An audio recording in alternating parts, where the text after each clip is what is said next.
Oke teman-teman ya semuanya, kita coba akan masuk ke museum nih. Museum Pusaka Keraton Kasepuhan. Ya, bisa kita lihat di sini.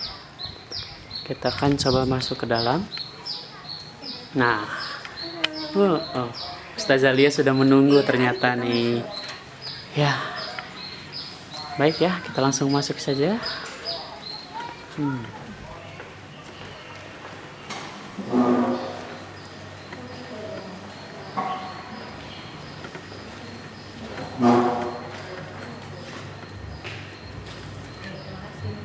Ini lambang keraton.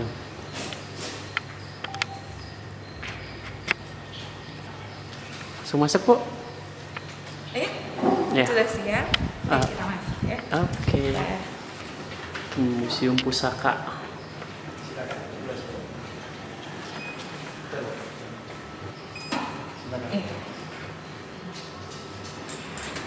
Silakan. Oke. Ya. Terima kasih, Mas. Kita memasuki museum. Kita akan melihat nih di dalamnya ya. Ini serasa mirip berdua ini. Iya. Museumnya ya. Nah ini ada, kita perkenalkan dulu ya foto-fotonya. Ini ada Sultan Sepuh yang ke-11, namanya Pangeran Raja Auda Tauhid Arifin ya, tahun 1899 Masehi. Ya. Kemudian berikutnya ada Sultan Sepuh ke-12, namanya Pangeran Raja Ningrat ya, tahun 1942 Masehi. Dan berikutnya ada Sultan Sepuh ke-13, Pangeran Raja Adipati Haji Dr. Maulana Pakuningrat, sarjana hukum, tahun 1969 Masehi. Ya, oke.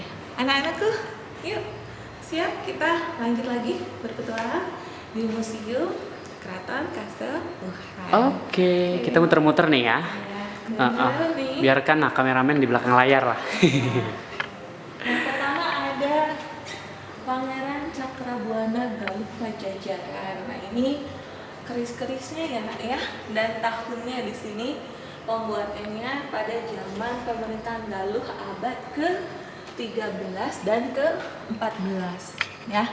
Di sana ada keris sempana ya, ada juga sempaner, keris brojol dan keris sempana. Di sebelah sini ada pada era pembuatan Pajajaran abad ke-13, abad ke-14.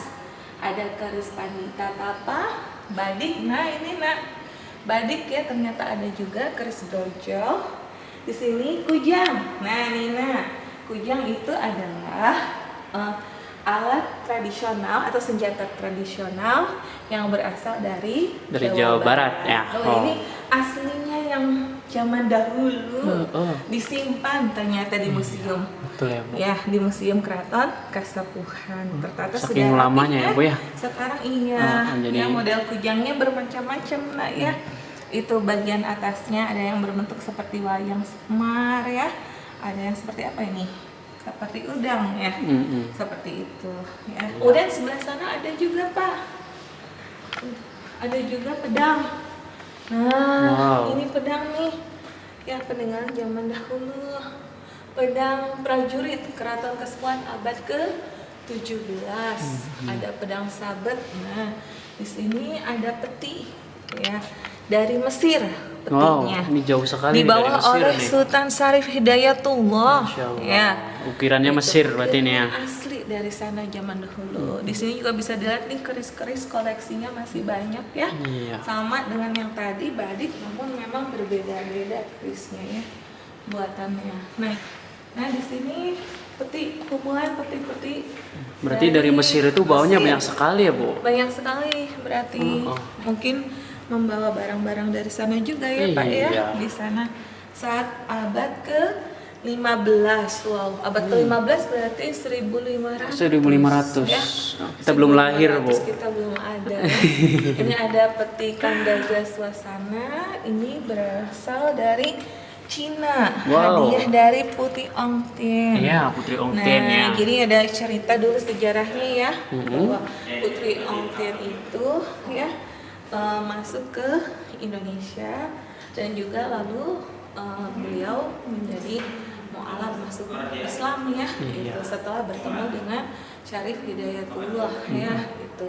Ada kisahnya juga ya, di mana Putri Ongtian ini pura-pura hamil ya, pura-pura hamil, dan ternyata bukur yang ada di perutnya itu malah Menjadi menandakan kenyataan. Iya. bahwa dia benar-benar hamil. Nah, disitulah Putri Ongtian merasa bahwa apapun yang kita lakukan harus ada kejujurannya. Kalau tidak jujur, akibatnya seperti itu ya. Itu akhirnya dia masuk Islam juga gitu. Kemudian lanjut. Oke, kita lihat. Wah, ini ada apa nih, Bu? Ini unik sekali nih. Coba Pak Sofi yang menjelaskan sekarang. Oke, Iya. baik. Akhirnya nih kameramen masuk Iya, ke kameramen kamera masuk juga ya. dong. Oke. Iya. Nah, di sini juga sudah terlihat ya. Ini adalah cindramata yang dibawa oleh Putri Ongtian. Sudah jelas di situ ya, Putri Ongtian. Nah, di sini adalah barang-barang yang asalnya itu dari negara Cina. Nah, bentuknya banyak nih. Ini ada gerakan atau tempat jamu. Ternyata ini tempat jamu ya. Mungkin yang kita lihat itu jamu-jamu yang di pinggir jalan atau mbak-mbak jamu kan beda. Tapi ini adalah tempat jamu yang dibawa Putri Ongtian. Di sini juga banyak ya, banyak sekali ya. Apa bahasanya ya? Berarti ini Bu, cangkir kan? Cangkir keramik. Iya, cangkir keramik. Cangkir keramik Memang khas terkenal ya, dari khas di Cina. Cina itu mungkin Iya. dari keramiknya Penghasil itu. keramik. Iya. Nah, Perisa. banyak sekali di sini juga. Oh, ini adalah benda-benda pusaka ya. Iya, Mungkin ada kita guci juga, ya, Guci juga termasuk. mangkok keramik. Iya. gitu. Nah, di sini kita juga bisa lihat nih ada pedang pelantikan. Nah, kemudian kan seperti apa ya namanya? Pelantikan dari pangeran di sini mungkin kan Sultan juga kan salah satunya dia Iya, itu menggunakan seperti emas ya Pak ya. Iya, seperti Lapisannya emas. dari emas ya. Cuman kita bisa lihat nih berapa karatnya nih ya. Searah. Karena dilindungi oleh kaca Iya, nih. iya. Ya. Ini dijaga soalnya. Ini juga kacanya tebel banget ya. Oke, di sini juga ada meriam kecil nih, Bu. Wow, ternyata di sini juga ada pelurunya, ada peluru meriam. Seperti itu tuh nah, uh-uh. zaman dahulu Oh, senjatanya. iya. Zaman dahulu tuh Berarti ini sudah dipengaruhi oleh Belanda ya? Iya. Penjajahan Belanda. Penjajahan Belanda. Ya. Karena melihat dari ukiran-ukiran dari meriam dan juga bentuk tembakan nih sudah dipengaruhi oleh bangsa Belanda. Iya, penjajahan pada zaman Belanda Oke. ya. Berarti karatan Kesepon ini mau banyak pengaruhnya ya dari luar negeri. Oke, ya. Nah, ini nih yang akan Ustaz Sofi beritahu yang luar biasa. Kendaraan pada zaman Kesultanan Cirebon. Apa kira-kira ada yang tahu? Lihat ya.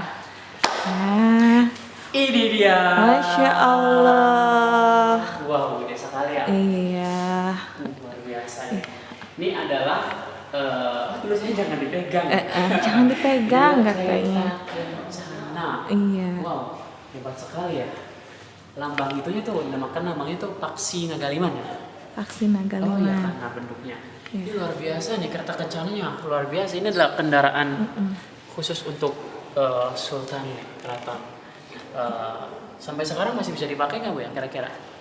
Kayaknya mas setiap satu tahun sekali ya mungkin ya ada ya. Ada yang ininya, ada Jadi yang bahasanya dibuat imitasinya, ulang ya, iya, dibuat ulang dibuat yang menyerupai, menyerupai. dan itu nanti akan buat alat-alat. Iya. Karena ini nilainya itu lebih sejarahnya tuh lebih tinggi. Jadi ini dimuseumkan. Iya. Nah, Dan anak-anak ini coba kita lihat, ini gabungan dari 3 hewan ini nak. Iya. Coba lihat ada apa saja tuh kalau kalian tebak. Coba Ada dari dari samping, Bu. samping ya, kita lihat ya. lebih jelas. Gabungan dari hewan, ada hewan apa? Naga ya Pak? Naga itu, naga. Terus ada burung Garuda ya? Iya, termasuk juga Itu. ada burung sama satunya belalai tuh Bu. Gajah berarti. Namanya juga Paksi Naga Liman ya.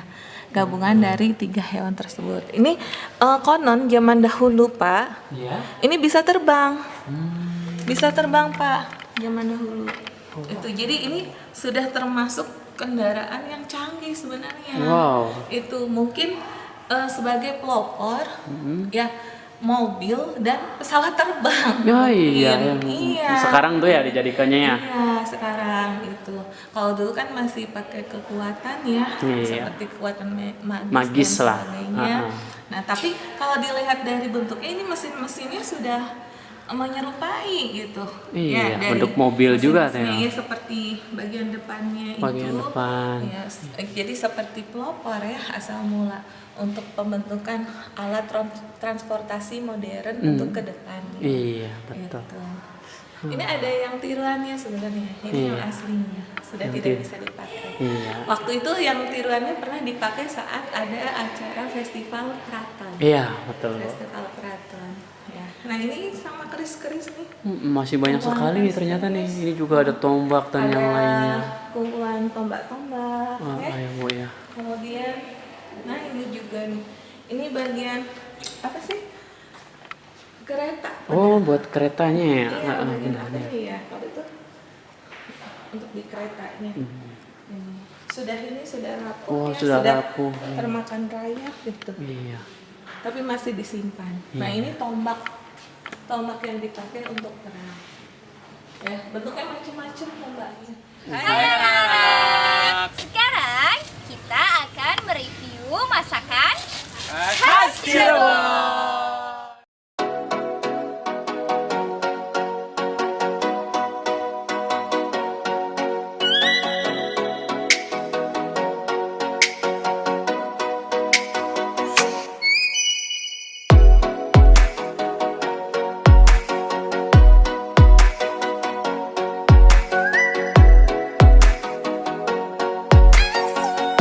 Mulai. Hai anak-anak, sekarang tahu dong apa yang ibu bawa? Ibu mau mereview makanan khas Cirebon yaitu tahu gejrot. Tentunya kalian yang asli Cirebon tahu deh ya. Tahu gejrot ini ya terdiri bahannya ada tahu ya. Kemudian bumbunya itu di sini ada bawang merah, cabai rawit dihaluskan, kemudian diberi air kecap ya nak ya, air kecap. Nah kalau sudah dituang bersama di sini, tentunya kalau yang suka asin bisa ditambah dengan garam. Nah sekarang yuk kita icipi bersama ya. Wah tentunya di rumah juga kalian mau ya, yang mau ayo kemari.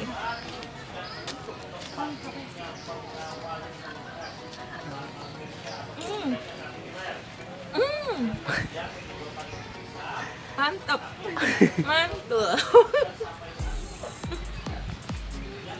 Ya, saya akan dicoba di rumah ya.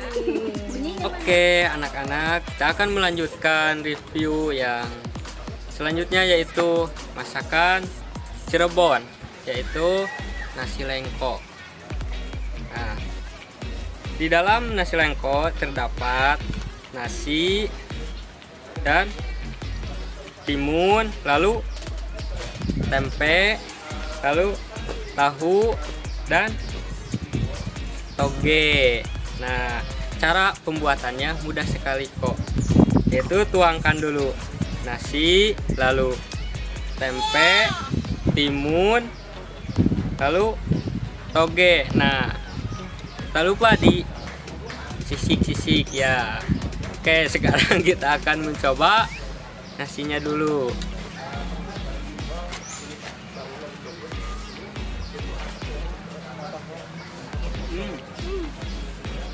Pangsat banget. Mulai. Oke anak-anak sekalian, sekarang Ustazah akan melanjutkan reviewan yang kedua, yaitu makanan khas Cirebon, nasi jamblang.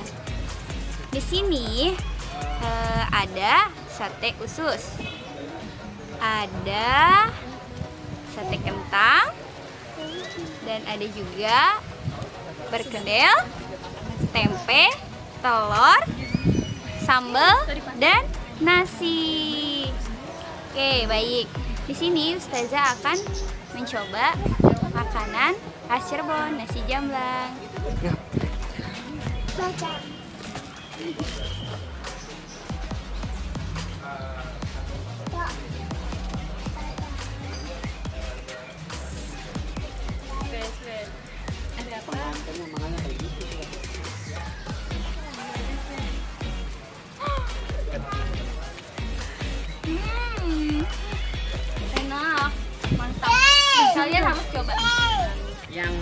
sangat terkenal di Cirebon ya pastinya ya.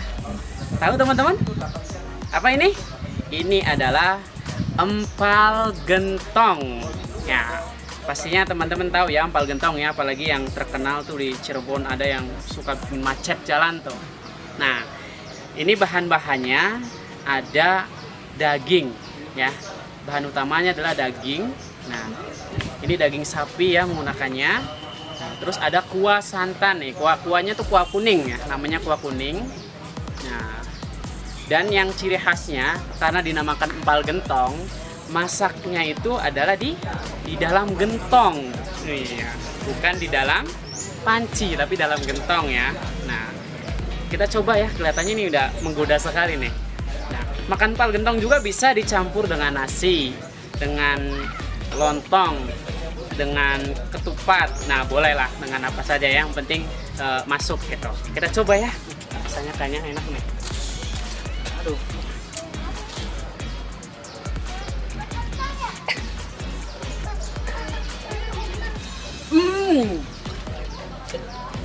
Nggak bisa berkata-kata. Mantul. Oke, alhamdulillah kita sudah melaksanakan outdoor study virtual ya. Untuk kali ini outdoor study-nya kita sudah mengunjungi Keraton Kasepuhan, Kota Cirebon, dan review tentang makanan khas tradisional. Namun mohon maaf, untuk kunjungan ke Trusminya tidak dapat kita lakukan karena sedang ada renovasi dan di sana juga sedang lockdown masa pandemi COVID-19 ya. Namun walaupun demikian, semoga pembelajaran saat outdoor study virtual ini dapat bermanfaat, dan pesan dari outdoor study kali ini kesimpulannya adalah ingat tentang budaya nasional dan juga lestarikan budaya bangsa Indonesia. Cintai produk dalam negeri dan juga kunjungi tempat wisatanya. Kemudian jaga selalu protokol kesehatannya. Itu saja untuk pesan dan kesimpulan outdoor study virtual pada hari ini. Assalamualaikum warahmatullahi wabarakatuh. Tetap jaga protokol kesehatan, memakai masker, menjaga jarak, dan juga mencuci tangan. Dadah.